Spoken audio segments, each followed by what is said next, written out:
Oi pessoal, tudo bem? Eu sou Renata Minami, diretora de contas da Gaminet Brasil, e hoje eu vim falar com o convite do EB Brasil sobre o assunto que está deixando todos os agentes do ecossistema de mídia digital um pouco receosos. O agora confirmado fim dos cookies de terceiros no Google Chrome. E o burburinho todo é porque o navegador é muito popular. Ele é utilizado por quase 70% dos computadores e 40% dos celulares no mundo. Mas antes da gente entrar no assunto do vídeo, eu quero te convidar para se inscrever aqui no canal da EB Brasil no YouTube para ficar sempre atualizado sobre os conteúdos que são postados toda semana.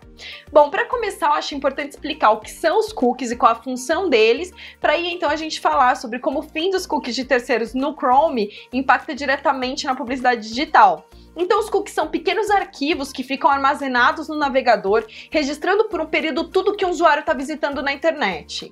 Ele tem aqui, de forma muito resumida, três principais funções. A primeira, que é mais técnica, é garantir ao usuário uma boa navegação, e aí vai permitir com que, por exemplo, a preferência de idioma desse usuário seja mantida nas páginas que ele visita. A segunda, que já é mais analítica, é de mensuração da audiência, e aí os cookies vão ficar gerando estatísticas anônimas sobre o número dos visitantes e o comportamento deles dentro de um determinado site. A terceira, aí é bem importante para os anunciantes, os cookies são utilizados para analisar os comportamentos de navegação em toda a internet, mas dentro de um determinado browser, de um determinado navegador, para então aprimorar a capacidade de segmentação e mensuração da performance dos anúncios. Focando aí nessa terceira função dos cookies, a gente pode elencar os principais usos deles, que são identificar os usuários em diferentes sites usando o mesmo navegador, rodar anúncios segmentados por comportamento e também as campanhas de retargeting, mensurar a performance dos anúncios de uma campanha e também utilizar como público-alvo audiências que são criadas numa DMP por meio de uma DSP. E aqui vamos com calma, se você não está familiarizado com essas siglas que eu falei, eu te convido a acessar o site da EB Brasil, porque lá você vai encontrar conteúdos introdutórios sobre mídia digital e eles vão te ajudar a entender melhor todas essas siglas, tá bom? Voltando aqui, os cookies também podem ter diferente durabilidade, sendo eles os cookies de sessão, que se extinguem assim que você fecha o navegador. São eles que vão assegurar que a informação está sendo passada direitinho de uma página para outra, como por exemplo, você adicionou um produto no carrinho na home e navegou em outras páginas do e-commerce e o produto certinho continuou lá, é um cookie responsável por isso. E a gente também tem os cookies persistentes, que ficam armazenando informações de navegação por até 13 meses consecutivos. Com eles, você pode fechar o navegador, que eles continuam ativos e vão garantir ali uma boa navegação nos sites que você já visitou, armazenando ali a preferência do idioma, ou exibindo o produto que você adicionou lá no carrinho, fechou o navegador, voltou no site e o produto tá lá te lembrando de finalizar a compra, é um cookie persistente que está fazendo isso. E por fim, a gente tem a diferenciação entre os chamados First Party Cookies e o Third Party Cookies, ou os cookies de terceiros. First Party Cookies não serão impactados aí nessa mudança do Chrome, mas eu vou explicar rapidinho só para a gente diferenciar mesmo. Eles são os cookies que otimizam a navegação, aprimorando a experiência do usuário dentro de um site. As informações que são coletadas por eles não podem ser compartilhadas de forma alguma com o parceiro. Elas pertencem exclusivamente à marca que fez a coleta desses dados. Já os cookies de terceiros são aqueles que permitem justamente que terceiros, ou seja, que não é dono daquela informação coletada, possa acessar esses dados rastreando o comportamento dos usuários em diversos sites por um período e aí vai possibilitar com que esses usuários tenham as experiências de navegação deles customizada, né? Vão receber ali conteúdos, anúncios pautados justamente no comportamento deles de navegação. Portanto, assim, quando a gente fala do apocalipse dos cookies, não estamos falando de first party cookies, esses estão intocados, tá? A gente está falando dos cookies de terceiros. E qual é a função deles na mídia digital? Eu já falei disso um pouco antes, mas aqui eu quero focar na questão de segmentação, porque eles ajudam muito numa campanha de mídia programática a gente a criar audiências considerando ali um perfil sociodemográfico, interesses. Com eles também a gente pode criar as já mencionadas campanhas de retargeting, lookalike, que é um público semelhante aos usuários cookados, que permite com que a gente expanda uma audiência que já é boa para aquela campanha. Ou também você pode excluir um público específico da sua campanha. Aí tudo depende da sua estratégia de mídia mesmo.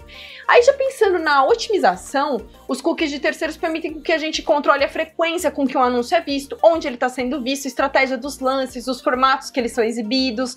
Já considerando a mensuração, os cookies permitem que a gente olhe cuidadosamente a atribuição de uma campanha, mensuração da audiência e também são eles que nos ajudam aí a poder reportar os KPIs básicos, né, como impressão, viewability, cliques, etc. Bom, finalizei aqui minha introdução e agora a gente já pode destrinchar sobre o porquê os cookies passaram a ser problematizados ao longo dos anos. Em 2020, o Google anunciou aí a remoção dos cookies de terceiros até 2022, mas isso já era previsível, porque desde 2010, com o advento ali dos adblockers, que são aquelas extensões que bloqueiam os anúncios nos navegadores, a gente vem observando uma espécie de uma contenção ali na mídia digital, né?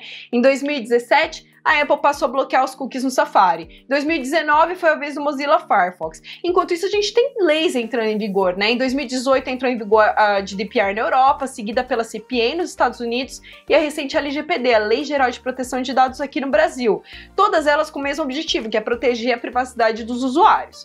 Em paralelo, eu também quero fazer aqui uma crítica aos cookies, porque eles não são perfeitos como identificadores, né? Eles têm problemas de comunicação, de latência e o principal, que foi o que eu mencionei antes, que é ser centrado no navegador. Então, com isso, eu não consigo rastrear o mesmo usuário em diferentes navegadores ou em aplicativos. Então, assim, para o atual ecossistema do marketing, a gente precisa assumir que os cookies já estão ficando obsoletos, mas ainda ninguém tinha pensado numa solução para isso, né? Qual que é o nosso futuro? O que a gente tem aí, né? A gente tem 3 caminhos em andamento que já não usam os cookies de terceiros. Considerando a segmentação one-to-one, nós temos o chamado identificador simples, que é basicamente o armazenamento local dos dados dos usuários a partir do momento que ele cria um login no site.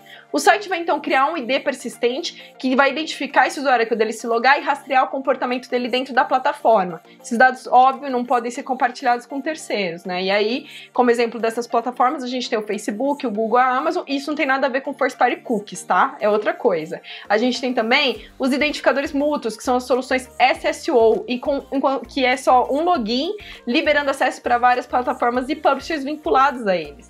A gente tem também as plataformas de identidade, e aí os publishers vão criar um subdomínio, também chamado de registro CNAME, para que terceiros possam criar first party cookies nesse subdomínio e então identificar os usuários desses publishers.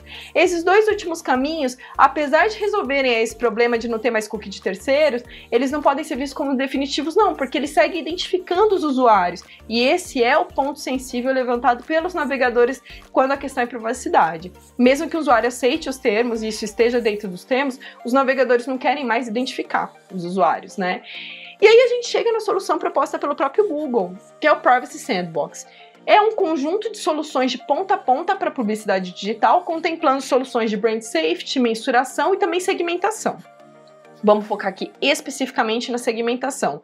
O que está sendo proposto aí são as audiências cohorts, ou cohort em português. Esse é um conceito estatístico que significa basicamente agrupar um conjunto de pessoas baseado numa característica em comum.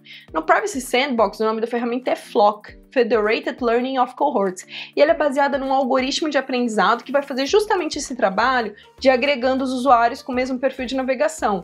E isso garante com que não seja mais possível target 1 para 1, ou seja, não tem mais entrega de anúncio ao nível do usuário, mas sim para uma amostra dos usuários. E isso pode parecer muito ruim, né? Mas segundo o Google, nos testes que eles têm feito do FLoC, os resultados são excelentes, muito parecido com o que a gente já tem hoje com a segmentação baseada em cookies de terceiros. Mas ainda tem uma série de dúvidas sobre a ferramenta. O Google não respondeu ainda, por exemplo, se vai dividir essa tecnologia com outros produtos, como YouTube e Search. E ele também não explicou direito como funciona esse agrupamento dos usuários. Então, um dos receios que estão surgindo aí é se vai ser possível agrupar os usuários por temas sensíveis, como religião ou questões de saúde mesmo. Isso tudo está em desenvolvimento e a gente precisa esperar mais um pouco para ter precisão de como vai funcionar. Mas eu já posso trazer aqui um desenho, um rascunho de como vai ficar o retarget nesse cenário. Dentro do universo do Privacy Sandbox, a gente tem uma ferramenta chamada TurtleDove. Com ele, é o navegador, o Chrome, responsável por saber em qual grupo de interesse os usuários vão entrar e vai armazenar também essa informação. Assim, é muito mais do que isso, né? Mas eu vou simplificar bastante para a gente falar bem rapidamente aqui sobre a questão do retarget. Então, assim, o que a gente vai passar a ter não é mais o retarget de 1 para 1 que a gente tem hoje, vai ser considerando também grupos de interesses relacionados àqueles site anunciante. E um ponto importante aqui, estamos falando no cenário que a campanha roda apenas no ambiente do Google, é só no Chrome. E aí a gente tem outras empresas no mercado que estão seguindo essa lógica da audiência cohort para pensar e em soluções para ser gerenciado em outros ambientes. O Google já viu essa movimentação do mercado e está trabalhando num braço do Turtledove especificamente para veiculação dos anúncios. E aí todo o retarget faz parte desse braço. Eu vou mencionar o nome, mas não vou entrar em detalhes do funcionamento dele por dois motivos. O primeiro é que ele ainda é um protótipo, então tudo que eu falar hoje pode mudar amanhã. E o segundo é que é muito complexo e precisaria de um conteúdo exclusivo aí só pra gente detalhar, na verdade, tudo do Privacy Sandbox. O nome desse braço de ad serving é FLED, First Local Executed Decision Over Groups. E como eu já mencionei, ele vai categorizar e entregar os anúncios para um grupo de usuários que não vão poder ser individualmente identificáveis. Agora sim, a gente precisa segurar a ansiedade, porque tudo isso está em desenvolvimento, está tudo muito no começo, e a gente tem que esperar para entender como vai funcionar direitinho.